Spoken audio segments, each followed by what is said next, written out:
I've been collecting candle toys alongside other toys for, what, 30, 40 years now. They're fairly rare beasts, but just recently there's a huge amount of candles coming out of the design studios, and you'll find towards the end of this demonstration of candles just an extraordinary plethora of clever candle ideas. Some of the very earliest stuff is over here. This one, for instance, is a very clever American novelty for children to have at a birthday party. So if I light the candle, let's see what happens. It's quite a surprise.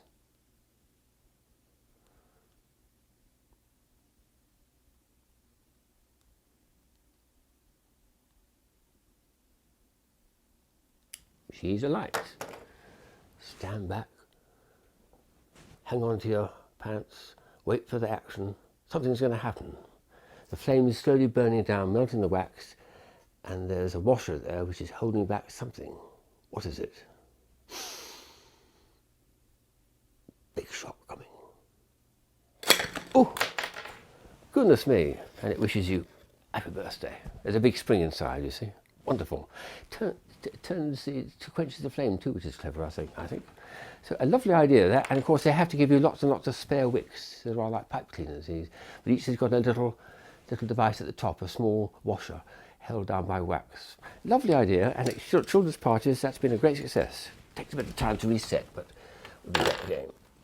Another one I picked up in the very early days was this one, which is an old Swedish tradition, which is still alive, where girls at a certain age, about 12 or 13, wear a candle on their head, a crown of candles, and this is just a toy version, and they come in with goodies and sing songs and whatever it is. That one's not working, well that's typical of candles, isn't it? But they put it on their head like this, but they put proper lighted candles, of course, and process in wearing perhaps festival white virgins, white smocks or something, and have a little ceremony. Nice one. That's in Sweden. Also in the early days I came across some electric candles which, unlike those ones which are just a steady light, had a bit more subtlety to them. This one, for instance, which is very early electronics, flickers nicely between two small, what do they call them inside? Filaments, that's it. It's a very clever one, but it's quite a crude one, this, because it's almost like a little printed circuit board. There's no electronics in these early days. This is back in the early 80s, in fact. So that was really rather clever. And then another idea where they noticed that, of course, a steady flame doesn't really work. You've got to have something which moves a bit. So this one here is it's a steady bulb, but it's got a sort of spring to it, which allows the thing to move around a bit, which is quite a clever idea. These are both Swedish. The Swedish are very, very fond of bulbs.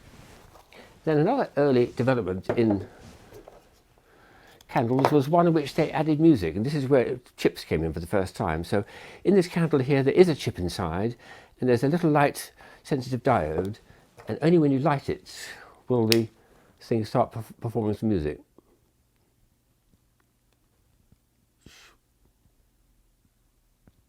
Not quite. There she goes.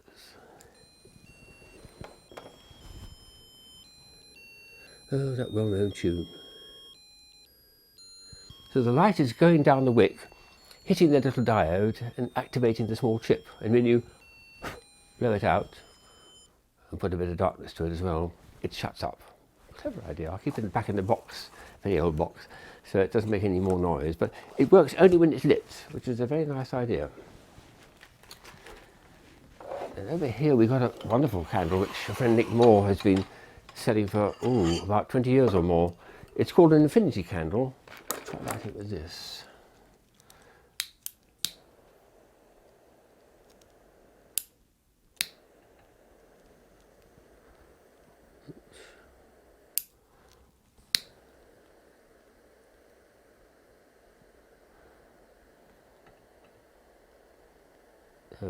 There she blows.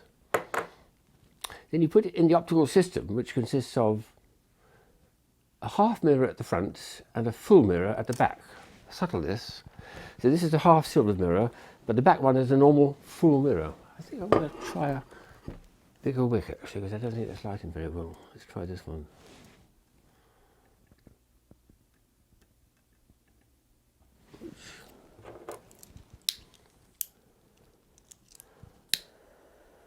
There she blows, that's better. He calls it Infinity Candle, And the effect should be, oh, we've got some wax there, never mind, that you get what they call infinite regressions, going into backwards. The light's going backwards and forwards between the two silver surfaces. If I move the mirror slightly back and forward like this, you get some interesting effects, because you get a tunnel of light appearing to bend up and down like a snake, or if I move it slightly from side to side, you get some wonderful movements to it. He's made coloured versions of these, and ones with 2 or 3 different candles as well, and gigantic ones about 6 foot tall, which weigh about a ton, demonstration models. But a lovely idea that, and it still sells very well for him, Nick Moore's Infinity Candle. A very recent development, which I've only come across this one here, is a candle which has really got 2 functions. It's a candle like a wall, but it's got 3 wicks, but it's on a curve. So either you can light it as a candle, or you can treat it as a lampshade. And for that you just get an ordinary bulb and put it behind it like this, about that height I think, about there would be ideal, and mount it like that, and then you don't use the candle. You could do both, I suppose, light the candle but in this mode here it's being used as a lampshade, and yet you can still use it as a candle. Very nice concept, that. Just put our little flicker back again because I like him. And then candles of all shapes have appeared over the years, and this is one of my favourites, an apple looking exactly like an apple. In fact, you put that in a bowl of fruit, you'd swear it was an apple, but this is actually a candle. Let's see if we can light it. And what I like about this is developers out there are always looking for new ways of enhancing their product. And while that is a nice idea, can you make it any better? Well, this came out about 4 years ago, along with other fruits, bananas and oranges and everything else. But recently I've noticed in a trade magazine, there's a Japanese designer who's come up with a candle here, which is an apple candle, which appears to have been partly peeled. That's a nice little development of the idea. Something I should look out for at the trade fairs. An apple candle, but with a difference. Now, I've got a Swedish friend at a market in London who's done a wonderful idea with a tea light, they call these. Extraordinary idea here. What she's done is she's found a way of putting a type of paint in this which doesn't melt in the wax.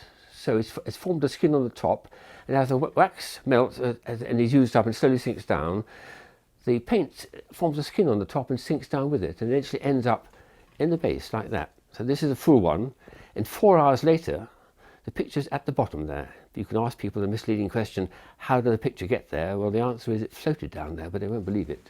I'll just light it to show that it does actually work as a candle. And then 4 hours later, if it's fairly still air, that will sink down. I worked out the rate, which is about, what, half an inch over 4 hours. It's about 500,000 HPM. HPM? Well, that's the opposite of MPH, so 500,000 hours per mile. What a speed. And there's other versions she's made as well, but a nice concept, that.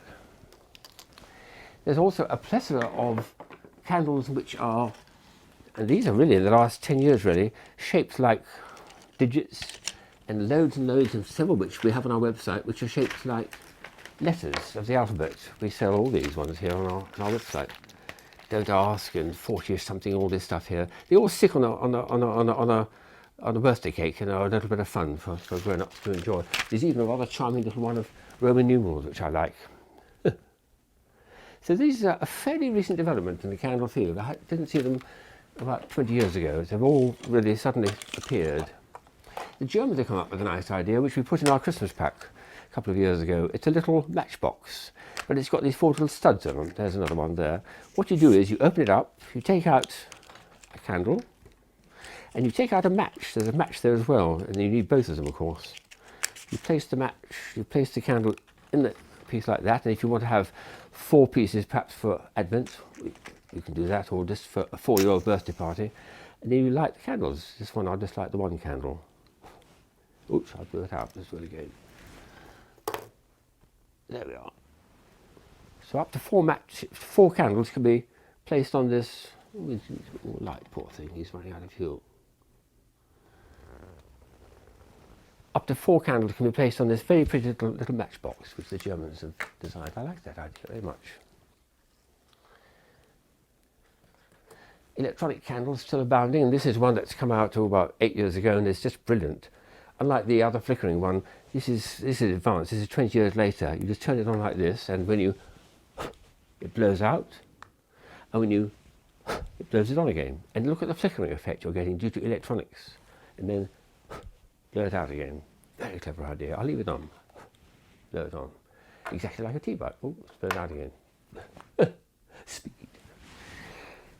You've got some strange ideas here. This is one of the most advanced ones, which unfortunately cost about £50, so I couldn't buy it. It was a wall about the size of a card, and it had loads of wicks in it. You lit it, and over a period of 4 hours, it did something quite extraordinary to entertain the dinner guests. But you couldn't show it at the trade show. This is 4 hours of work, and it looked like that to start with.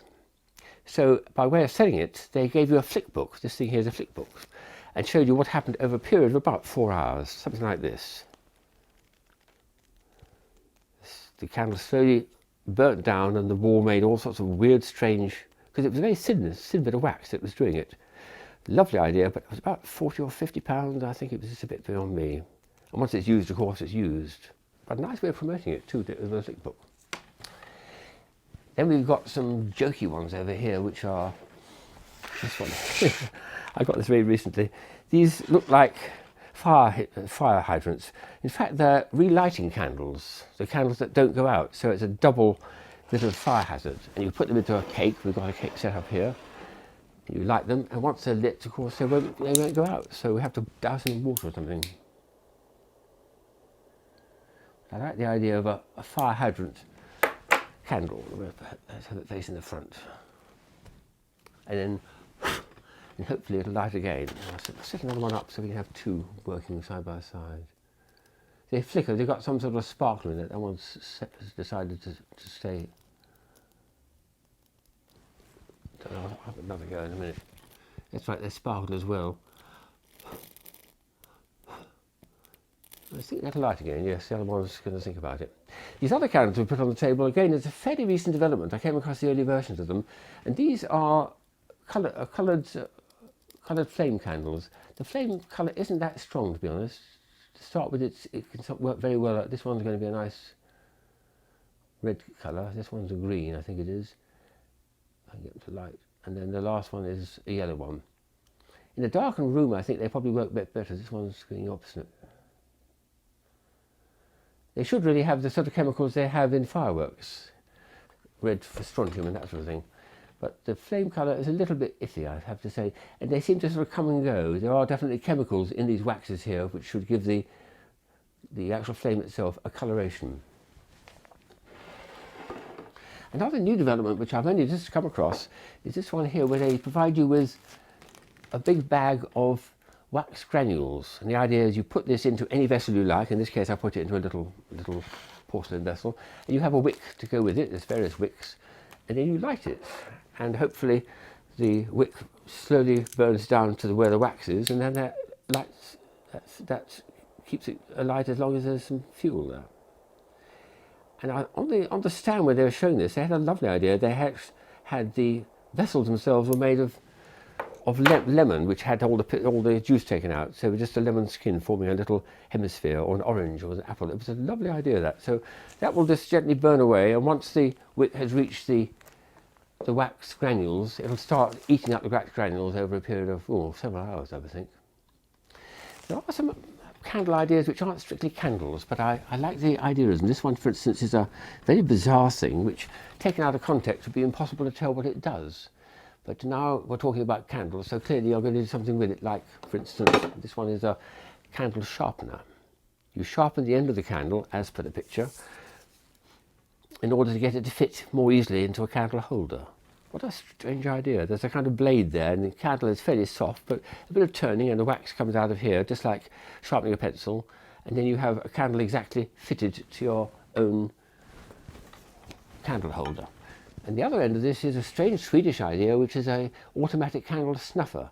If you've got candles on a table amongst a whole lot of Christmas-type foliage, which might catch light if the candles are ignored, they burn right down, then there's a fire hazard, you put one of these on it, and when the candle is burnt down enough, this thing, with the candle, I'm going the opposite way, I'm pushing this up, and normally you leave this up, and that pops down, there's a little spring loader thing, and it automatically snuffs the candle out. So we go snuffing the candle out.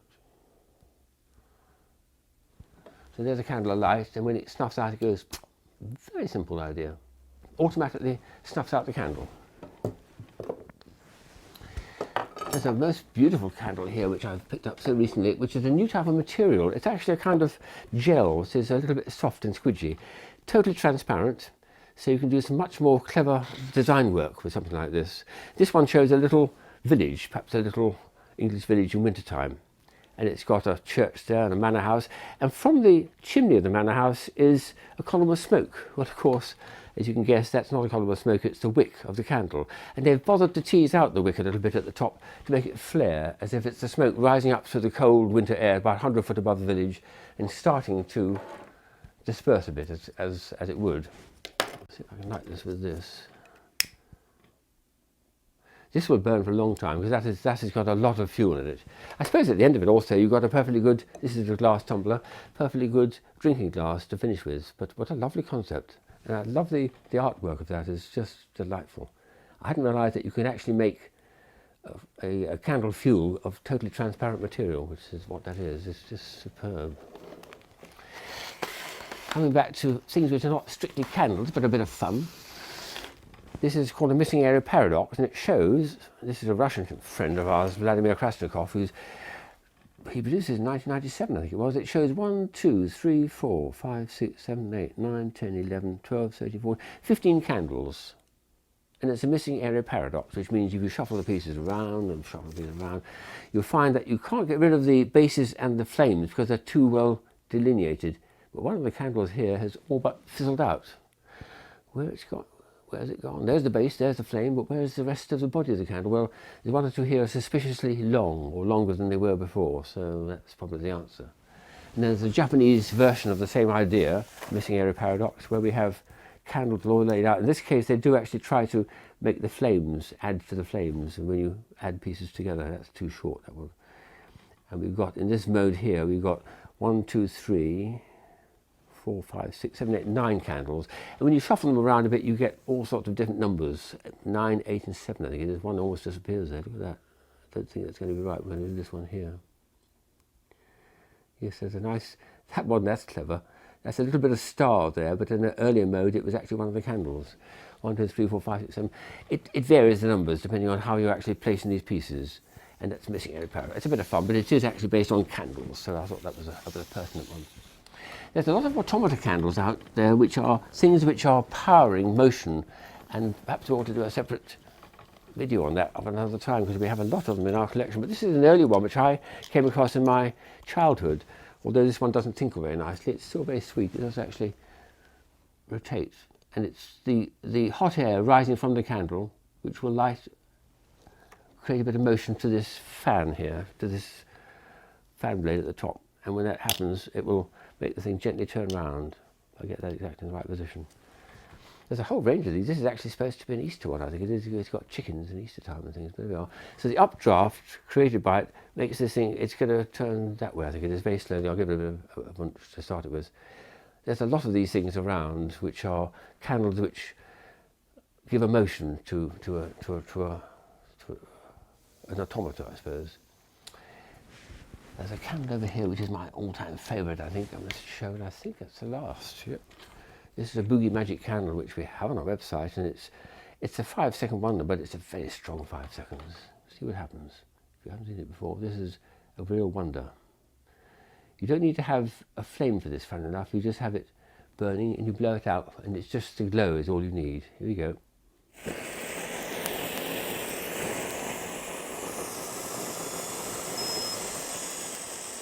Wow. Oh, that's fantastic. And it's playing that well-known tune, unfortunately. Never mind. So I'll crown it with another tune of my own here, which is Happy Christmas. Put me out Santa Claus hat on. Wish you all Happy Christmas, Happy Holidays, and happy hunting for candles. What else?